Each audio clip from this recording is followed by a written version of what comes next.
आईने अकबरी किसने लिखी है? अबुल फजल। कौन है अबुल फजल? अबुल फजल अकबर का नवरत्न है, बहुत ही विद्वान व्यक्ति, बहुत बड़ा साहित्यकार। तो आइए जानते हैं अबुल फजल की आईने अकबरी क्या कहती है, इसमें क्या लिखा गया है और ये कैसे हमें बताती है किसके बारे में? मुगल काल में, अकबर के शासन काल में भारत के समाज के बारे में प्रमुख तौर पर। ठीक है, मध्यकालीन भारत के भू प्रबंध के अध्ययन का सर्वाधिक महत्वपूर्ण एवं प्रामाणिक स्रोत है अबुल फजल की आईने अकबरी। यह आंकड़ों के वर्गीकरण की एक अति बृहत ऐतिहासिक एवं प्रशासनिक परियोजना का परिणाम थी, जिसकी पहल की अकबर ने तथा जिसका दायित्व ग्रहण किया अबुल फजल ने। इस बृहत परियोजना का परिणाम था अकबरनामा, जिसे 3 जिल्दों में रचा गया। पहली 2 जिल्दों में ऐतिहासिक विवरण प्रस्तुत किए गए हैं, इसकी तीसरी जिल्द है आईने अकबरी, जिसमें उन नियमों एवं कानूनों का संकलन है जो अकबर ने अपने शासन के सुचारू संकलन एवं प्रबंध के लिए बनाए। इसीलिए विद्वानों ने इसको सम्राट का राजपत्र अथवा गजट कहकर पुकारा है। यद्यपि यह पुस्तक अकबरनामा का एक भाग है, परंतु स्वयं में भी यह एक बड़ी पुस्तक है, जिसे अकबर के शासन में 42वें वर्ष 1598 में 5 संशोधन के बाद पूरा किया गया।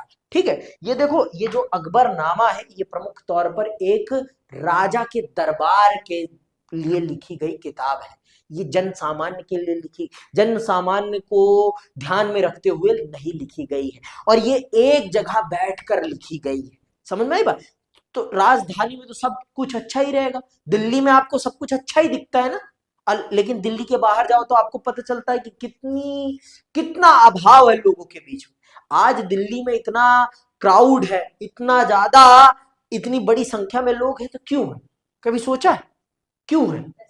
सिर्फ इसी के लिए, सुविधाओं के लिए, अच्छे भविष्य के लिए, अच्छे अवसर के लिए। कुछ खास नहीं है दिल्ली में, दिल्ली में सिर्फ इतना ही खास है।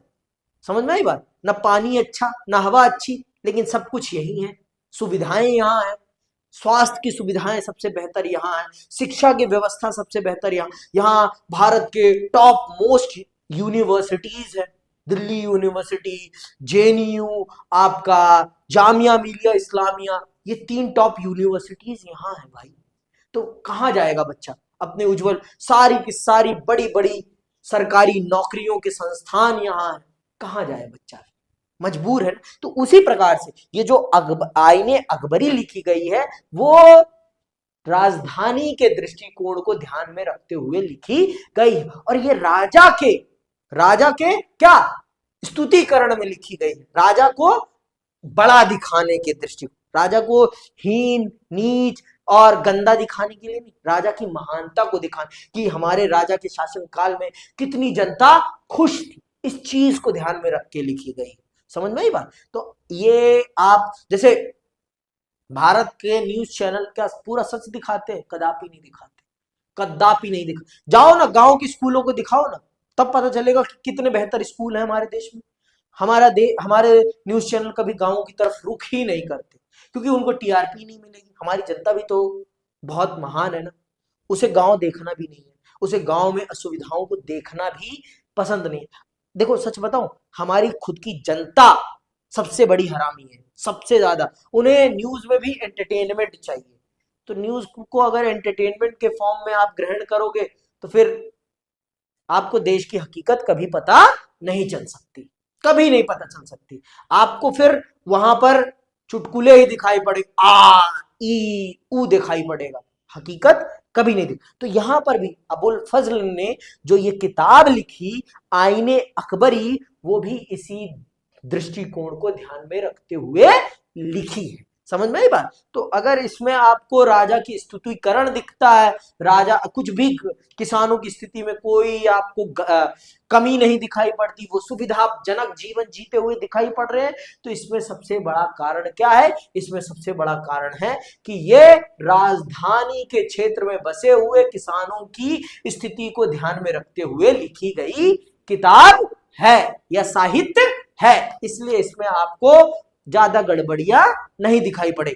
और यहां एट द एंड लिख ही दिया गया है कि 5 बार के संशोधन के बाद ये प्रकाशित की गई है, 5 बार बदला गया है इसको, ये भी ध्यान रखो।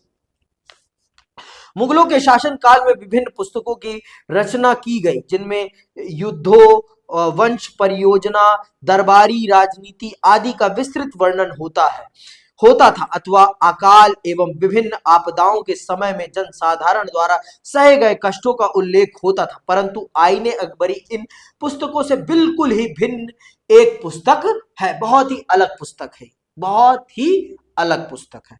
आईने अकबरी के 5 भाग हैं। आईने अकबरी में कितने भाग हैं? 5 भाग हैं। पहले भाग में, जिसके पहले 3 भागों में प्रशासन का विवरण है। पहले 3 भाग में क्या है? प्रशासन, राजा, दरबार, इन सब के बारे में ही लिखा है। पहले भाग में 10, दूसरे में 30 एवं तीसरे में 16 आइन नियम दिए गए हैं। पहला भाग मंजिले आबादी के नाम से है। पहला भाग किसके नाम से है? मंजिले आबादी के नाम से है, जिसका संबंध घर, परिवार और उसके रख रखाव से है। दूसरा भाग सिपाह आबादी से, जो सैनिकों एवं नागरिक प्रशासन अथवा नौकरों की व्यवस्था के विषय में है। इस भाग में शाही अफसरों जैसे मनसबदारों तथा विद्वानों, कवियों एवं कलाकारों आदि की संक्षिप्त जीवनियों का भी वर्णन है। तीसरा भाग मुल्क आबादी है, जिसमें पहले तो साम्राज्य एवं प्रांतों के वित्तीय पहलुओं तथा राजस्व की दरों के आंकड़ों को विस्तृत जानकारी प्रदान की गई है तथा उसके पश्चात 12 प्रांतों का बयान है। इस खंड की मुख्य विशेषता है सांख्यिकीय सूचनाओं का विस्तृत वर्णन, मतलब स्टैटिस्टिक्स के साथ लिखा गया है, डाटा के साथ लिखा गया है। तीसरे भाग में राज्यों के बारे में जो भी लिखा गया है वो डाटा के साथ लिखा गया है कि किस राज्य से कितना रेवेन्यू आता है, किस राज्य में क्या होता है, कैसे होता है, ये सब लिखा गया है। और कितने राज्यों के बारे में लिखा गया है? 12 प्रांतों के बारे में लिखा गया है। तो मतलब अकबर के शासन काल में भारत को कितने भागों में बांटा गया था? 12 भागों में बांटा गया था। तो ये भी 1 नंबर का प्रश्न बन जाता है आपका। ठीक है, इस खंड में प्रत्येक प्रांत एवं उसकी पृथक पृथक इकाइयों की कुल मापी गई भूमि तथा उस पर निर्धारित राजस्व का भी उल्लेख है। तो ये सारी चीजें आपको तीसरे भाग में, आईने अकबरी की तीसरे भाग में मिल जाती है। ठीक है, सूबा स्तर के विस्तृत वर्णन के बाद आइन में सूबों के नीचे की इकाई सरकारों के विषय में विस्तार से वर्णन किया गया है। ये सूचनाएं तालिकाबद्ध रूप से दी गई हैं तथा प्रत्येक तालिका में 8 कोष्ठक हैं, जिनमें परगनों, महल, किले, मापे गए इलाके, नगद, निर्धारित राजस्व अनुदान, जमींदारों, उनकी जातियों तथा उनके घुड़सवारों, पैदल सिपाहियों एवं हाथियों सहित उनकी फौज के संबंध में पर्याप्त जानकारी दी गई है। तो ये भी है, मतलब बहुत ही विस्तार से ये किताब अकबर के शासन काल के संबंध में बताती है कि अकबर के शासन काल में कैसे क्या मैनेज होता था, पूरा का पूरा विस्तार से वर्णन दिया गया। यही इस किताब की सबसे बड़ी खूबी है। इसीलिए हम इस किताब को मान सकते हैं कि ये अकबर के दरबार पर एक बहुत बड़ा प्रकाश डालती है। अकबर के शासन काल के बारे में, वहां रहने वाले समाज के बारे में मोटा मोटी ही बताती है, लेकिन बहुत विस्तृत बताती है। इतना विस्तृत विवरण हमें और कहीं भी देखने को नहीं मिलता है। किसी भी राजा के संबंध में और किसी राजा के संबंध में आपको इतना विस्तृत विवरण नहीं देखने को मिलता। समझ में आई बात? आज भी हमें नहीं देखने को मिलता, आज भी इतना विस्तृत कहीं देखने को नहीं मिलता, वो भी किसके? सरकारी दस्तावेजों में तो खासकर। ठीक है, ये तो हकीकत है। इस प्रकार आईन अकबरी का यह तीसरा भाग मुल्क आबादी उत्तर भारत के कृषि समाज का, देख लो इसने लिख दिया ना उत्तर भारत, सिर्फ ये उत्तर भारत, आगरा के आसपास रहने वाले लोगों के ही बारे में बता रहा है और किसी के बारे में नहीं बता रहा। समझ में बात? क्योंकि अबुल फजल ने वहीं रहते हुए इसको लिखा है। ठीक है, इस प्रकार आईन ए अकबरी का यह तीसरा भाग मुल्क आबादी उत्तर भारत के कृषि समाज का विस्तृत आकर्षक एवं पेचीदा चित्र प्रस्तुत करता है। चौथे भाग में रनवास, रसोई, भोजन के पदार्थों, सुगंधों, घोड़े तथा हाथी आदि पशुओं, बसंत तथा पतझड़ ऋतु की फसलों तथा सब्जियों आदि का विवरण दिया गया है। देख रही हो आप कितना विस्तार से बताया गया है कि कब क्या हो रहा है, कैसे कितना हो रहा है, सब बताया है। किसने? अबुल फजल ने अपनी आइन ए अकबरी में। आइन ए अकबरी के पांचवें एवं अंतिम भाग में भारत के विभिन्न धर्मावलंबियों तथा हिंदू, जैन आदि के धार्मिक, साहित्यिक, सांस्कृतिक एवं सामाजिक रीति रिवाजों, नियमों एवं दर्शन का उल्लेख है। इसमें प्रसिद्ध यात्रियों, मुसलमान संतों एवं सूफियों के वृत्तांत भी दिए गए हैं। इसके अंत में अकबर के शुभ वचनों का एक संग्रह भी है। ब्लाच मेन तथा जैरेट ने इस पुस्तक का अनुवाद करके इसे एक बहुत बड़े वर्ग के लिए पाठनीय बना दिया है। यह अनुवाद उतना ही उपयोगी है जितनी फारसी में लिखी गई मूल रचना। तो किस भाषा में लिखी है यह रचना? फारसी में। तो एक नंबर का ये भी प्रश्न हो गया कि अकबरनामा किस भाषा में लिखी गई है? फारसी में लिखी गई है। तो ऐसे पकड़ते हैं एक नंबर के प्रश्न।